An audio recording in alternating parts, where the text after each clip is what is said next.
Hey, and tuning in for another great week. As we prepare for the holidays, there's a lot of things that go on that most people don't talk about, of course, and that is our emotional being. You know, it's there's songs that say it's the most joyous time of the year. Um, just be merry, have fun, but holidays can cause anxiety. I know for many. It can be a little bit of emotional turmoil, especially if things have happened around the holiday that doesn't make the holiday a good, memorable one. But there is cheer in it. There is cheer in the holiday, and it's less about, it's not the focus that the world tends to put on it, where it's about, eating, drinking, just having fun, buying things, getting what you want for the holiday, hopefully giving to someone, but it's bigger than that. It's a time of remembrance. And so it's okay to remember those family members that we've lost along the way that made those days like either awesome for us and in some cases may have made it not so great, but it's a time of people, and not in the give me what I want kind of way, but in the reflection of what God intended. And this, although Christmas has now become Xmas Day, or just no one likes to use the term, it is what it is. If we've started it as a Christmas holiday, then it needs to stay a Christmas Christ mass holiday. And it's, reflecting the fact that God sent his only begotten son to save us, to show us a better way, because we were going as a whole, as an entirety, and sometimes we tend to do it still, but the plus about it is since he came once, he doesn't have to keep coming back again and reminding us. So he came once, but there was a remembrance that had to happen because everything just went awry, that he is God and that he loves us, and that we don't have to continue to go down certain paths, that we can always choose another, and that he doesn't want to just get rid of us and start all over again. He wants us to, he wants to love up on us in some awesome ways so that we can really see who he is. And no greater love you can really argue against is him sending his only son, and that son eventually 30 plus years later, dying on the cross. But it started there, in that preparation, in this beginning of this celebration, that here's what was prophesied, that a child will be born, and that child will help save the world. And I was in service the other day, and it was actually really good, something that never gets pointed out. I don't think I've ever heard it been pointed out.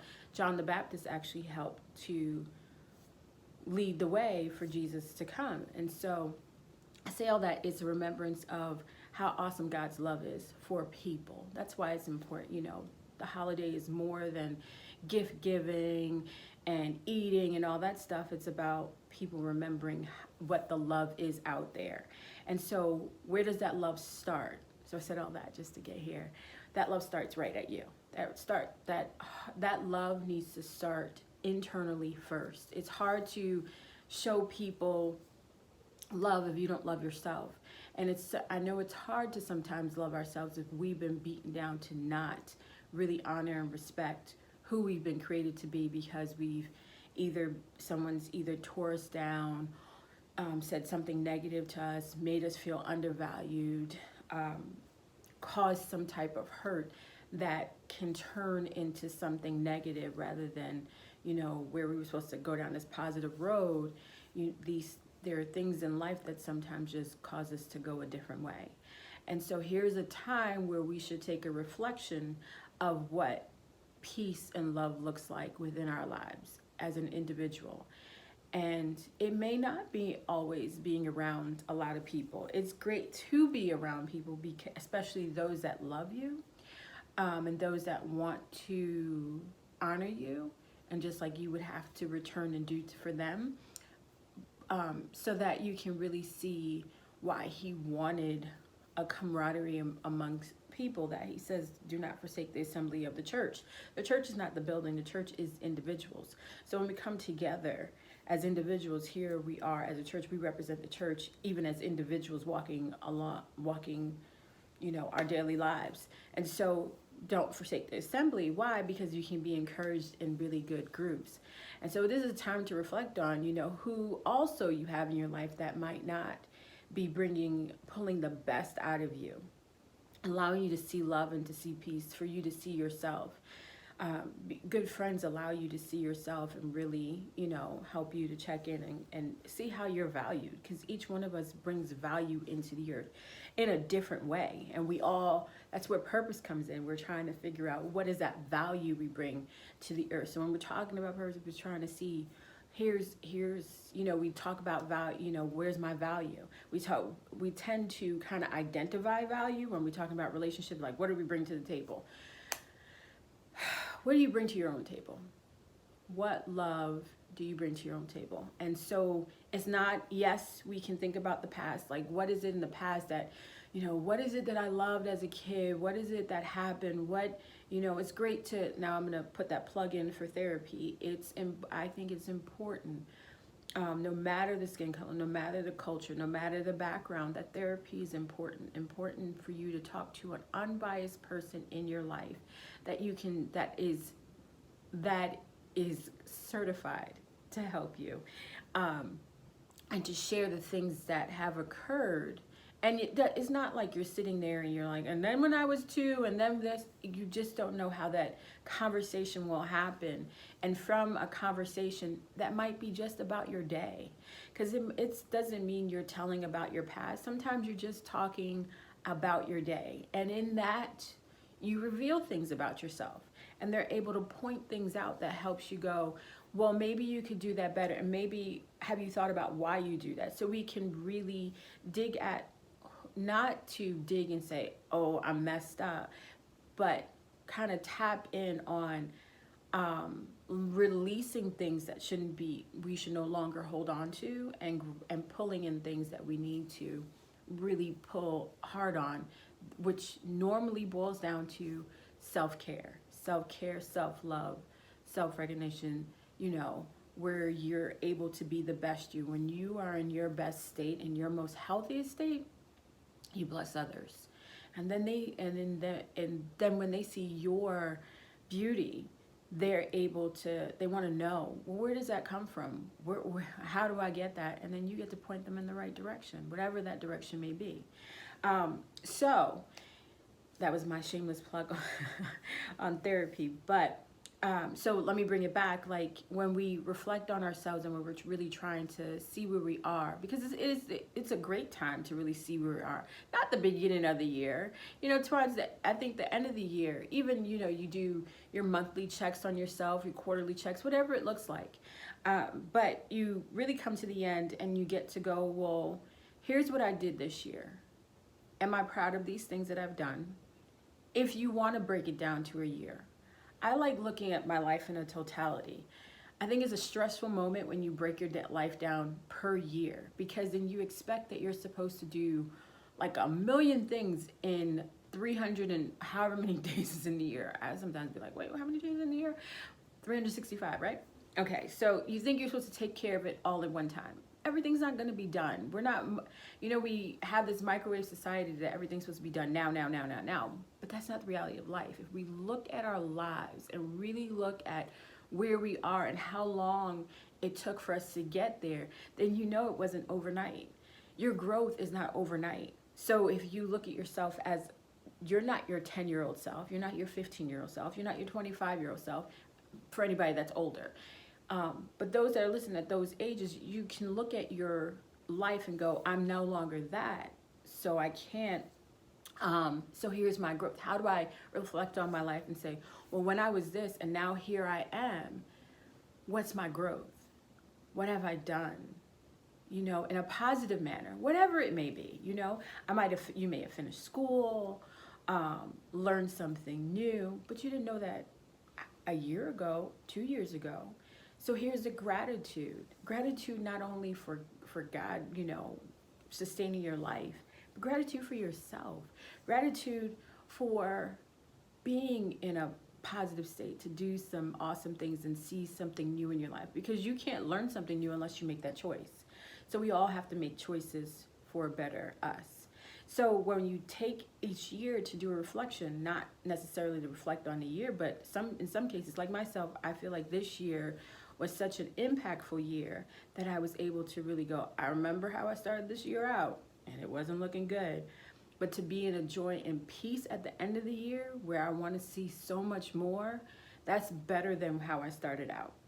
And so being able to take that stock and go, it's good. I might have gotten some things done, might not have, but maybe those things weren't supposed to get done within the year.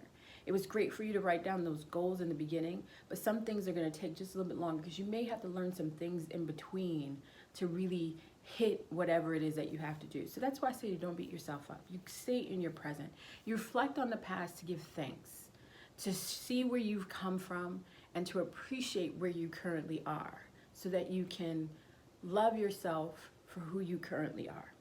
And you look towards the future so that you keep that light of hope within you, because here goes those goals and that vision you wrote down. It helps you to look towards the future and keep it going. Imagine if you have none of those things, then you're living your day-to-day without purpose, without this need to really do some great things.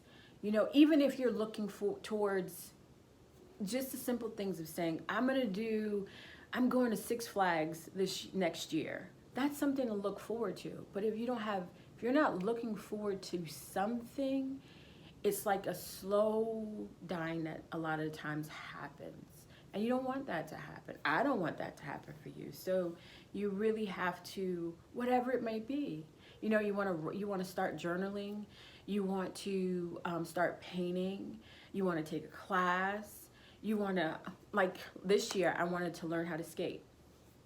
Took me a while. Like most people what took you so long to learn? Look, who said it had to be at your pace? I can go at whatever pace feels comfortable for me. But as long as I continue to work towards it, it stayed on my mind. And so here I am at the end of the year, excited that I finally got to learn to really roller skate. And there's some more classes, of course, I have to take. But the reality of not being afraid of being on the skating rink, come on, for me, I say, look, if I did nothing else, that was there, and I'm happy about that. And those are the things that I would want you to look towards. Like, it might be drawing, it might be, next year I'm gonna go travel somewhere. Next year, if you didn't have a tree, I'm gonna put a tree up. Next year, this year you may not have had an apartment or whatever, and then you get that. Whatever it is that puts your eyes and your heart towards something, there is your gravitation of hope. And as you build on that, you'll start to see more of a vision and mission for your life. You start getting connected with people and start seeing some awesome things. So you can look towards your future so it can have a hope, but most importantly, stay in the moment. Appreciate the moment. Appreciate the breath and the ability to speak, the ability to move, the ability to talk to someone, to think, to have function of your body, the ability to even stop and give gratitude, the ability to even think and write something for the future. All those things, you have to be in the moment and realize that at this present time, I am alive and I have something to look forward to, and that God has kept me another day because He has a purpose and plan for me. So being in the moment allows you to be you and love up on you and appreciate you and stop and go. Today you may have past 5 minutes, you might have, if you were on, I'm not going to eat sugars, and somebody gave you a sugar, some candy today, and you're sitting there like, oh, I messed up. No, that was 5 minutes ago. You can still make the choice to not do it for the rest of the day, whatever it looks like. So, you know, have great, just like God showed us grace, give yourself some grace.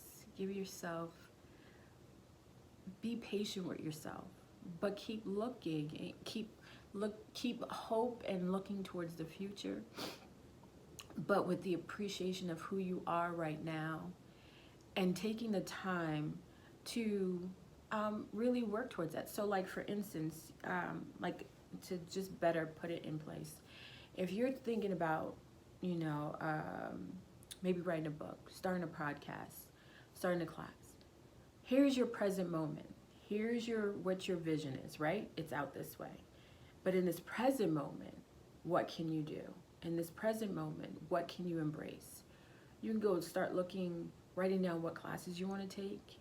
If you want to do a degree, if you wanted to write a book, start drafting what that looks like, what kind of books you want to read. You can meditate on that.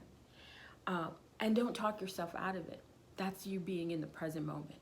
Not talking yourself out of it, but gathering all the information you need and then taking the next step forward. That's you being present in the moment and really being at peace, at knowing that God loves you and he gave you this moment to live, and to live this moment in its entirety, whatever that looks like. You know, appreciating every second, every breath that we take. Just being here and being able to talk to you on this live, on this video, is a testimony and a thanks that, look, I would never have really thought of myself being here, but to be sitting here and doing this, I give thanks to God because he ordered my steps in which it happened. Did I see it quite coming? No, but guess what? About 2 years ago, I wrote it down. So there was me 2 years ago, setting a vision, not knowing how I'd get here, and then being in this moment. And it took some things that had to happen, because it wasn't me being automatically confident about being on video and doing like TikToks and all different. That wasn't something that was overnight. That's something I said because that's what I envisioned, but it wasn't something that even that confidence was there. And so he had to take me through the steps. So that's why I say be in the present, because when you're in the present, but you keep a hope for the future, he orders your steps so that you can get there. And you'll be surprised. It might be sooner. Here's your 1, 3, 5, 10-year plan. And all of a sudden, that 3-year plan turns into happening in a year, 2 years, or whatever time frame. But be patient with yourself. Love yourself. Be at peace and at love, and just give thanks for where you are, for who you are, because you are unique. You are a miracle. You are loved.